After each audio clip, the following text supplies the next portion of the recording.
शुरुआत में दिग्विजय सिंह और शिवराज सिंह चौहान भी चुनाव लड़ने को तैयार नहीं थे। लोग यहाँ सोच रहे हैं कि फिर बीजेपी शिवराज सिंह चौहान को क्यों उतारेगी।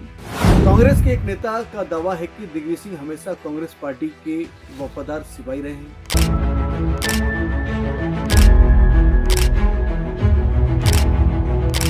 मध्य प्रदेश की राजनीति में 26 साल बाद एक ऐसा संयोग आया जब दो पूर्व मुख्यमंत्री लोकसभा चुनाव लड़ रहे हैं। इससे पहले 1998 में दो पूर्व मुख्यमंत्री चुनाव लड़े थे। उस चुनाव में दोनों पूर्व मुख्यमंत्रियों की हार हो गई थी। तब भी एक बीजेपी और एक कांग्रेस के पूर्व मुख्यमंत्री थे। नमस्कार, मैं हूं समंदर सिंह राजपूत और आप मेरे साथ देख रहे हैं अलर्ट विद समंदर। 1998 के बाद पहली बार मध्य प्रदेश में लोकसभा चुनाव के लिए दो पूर्व मुख्यमंत्री मैदान में हैं। कांग्रेस ने राजगढ़ लोकसभा सीट से पूर्व सीएम दिग्विजय सिंह को टिकट दिया है।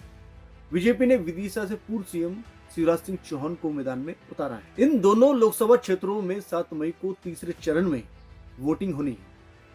विदिशा लोकसभा सीट से उम्मीदवार शिवराज सिंह चौहान 4 बार मध्य प्रदेश के मुख्यमंत्री रहे। कुल मिलाकर देखा जाए तो उनका शासन 17 वर्षों से अधिक रहा है। वहीं दिग्विजय सिंह भी 2 बार मध्य प्रदेश के मुख्यमंत्री रह चुके हैं। उन्होंने 10 सालों तक एमपी में शासन किया। यदि बात करें तो 1998 वाले लोकसभा चुनाव में दोनों पूर्व मुख्यमंत्रियों की हार हो गई थी। अब इस बार नतीजे आने के बाद ही पता चलेगा कि कौन जीतेगा और कौन हारेगा। तो चलिए बताते हैं कौन वो दो पूर्व मुख्यमंत्री थे जो लोकसभा चुनाव हार गए थे। अब बात करते हैं लोकसभा चुनाव 1998 की। 1998 में आखिरी बार मध्य प्रदेश के दो पूर्व सीएम लोकसभा चुनाव लड़े थे। बीजेपी के पूर्व सीएम सुंदरलाल पटवा ने छिंदवाड़ा लोकसभा सीट से कमलनाथ के खिलाफ चुनाव लड़ा था। हालांकि इस चुनाव में पटवा ने 1,53,398 वोटों से चुनाव हारा था। वहीं पूर्व मुख्यमंत्री अर्जुन सिंह भी इसी साल होशंगाबाद लोकसभा सीट से चुनाव लड़े थे।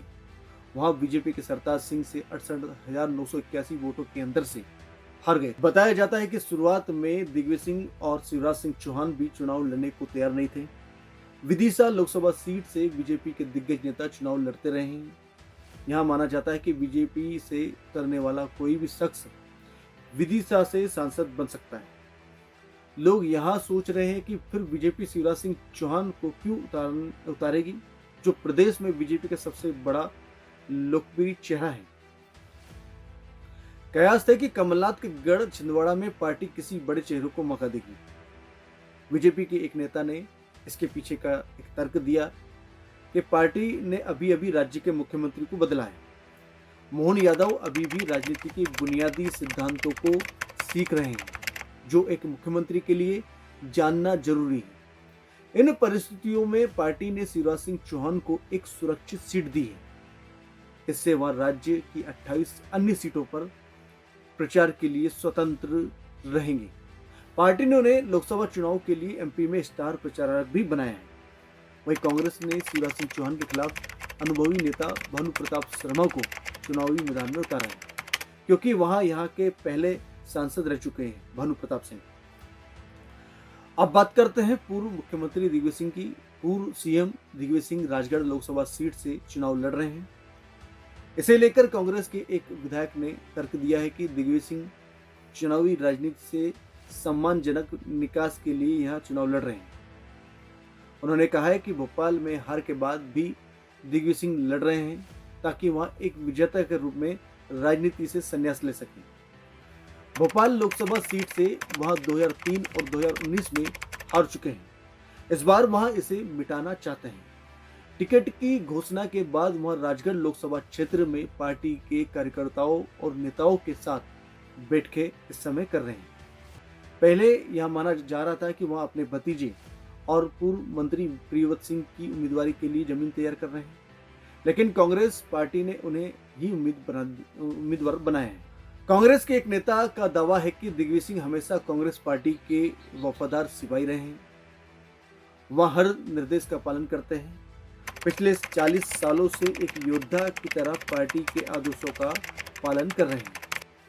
यकीन है कि उनका राजगढ़ में शानदार प्रदर्शन जैसा कि बीजेपी ने विदिशा से शिवराज सिंह चौहान को मैदान में उतारा है, यहां भगवा का सबसे बड़ा गढ़ है। शिवराज सिंह चौहान 1991 से मुख्यमंत्री बनने तक लगातार सांसद रहे।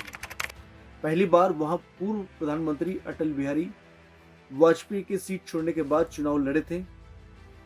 वही कांग्रेस सिर्फ यहां 1980 और 1984 में चुनाव जीती है। दोनों बार भानु प्रताप शर्मा यहां से सांसद रहे हैं। कांग्रेस ने 2024 के लोकसभा चुनाव में उन्हीं को उतारा है। वहां 1991 में 1991 में अटल बिहारी वाजपेयी के खिलाफ चुनाव लड़ चुके हैं।